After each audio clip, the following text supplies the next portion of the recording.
আমাদের আসলে মূলত দাবি হলো দুইটা, আর আমাদের কর্মসূচি হলো 2 দিনকে। প্রথম দাবি আমাদের আপনার হলো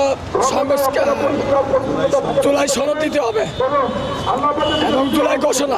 দুইটা জিনিস 2 পদে, একটা জুলাই ঘোষণা এবং একটা জুলাই সনদ। একতা পোষণ করছি আমরা। এই দাবিগুলো যদি আমাদের না মানে তো আমরা এখান থেকে চুল পরিমাণ বিন্দু আমরা এখান থেকে যাব না। আমাদের যা দাবি যে করে হোক মারা লাগবে।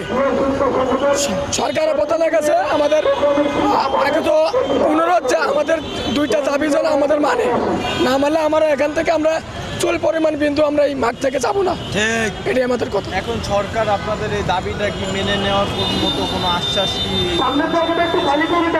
এখনো আমাদের সরকার থেকে কোনো আশ্বাস আমাদের সত্যি কথার অর্থে আসে নাই। তবে কি করতে আসতেছে না, কোন কারণে আসতেছে না সেটাও আমরা বলতে পারবো না। তবে আমাদের অবস্থান, আমাদের শান্তিপূর্ণ অবস্থানের যে কর্মসূচি, আমরা এভাবে কর্মসূচি পালন করে যাব যতদিন পর্যন্ত আমাদের বাস্তবায়ন না হবে, ততদিন পর্যন্ত আমরা এই কর্মসূচি অব্যাহত রাখবো। ধন্যবাদ।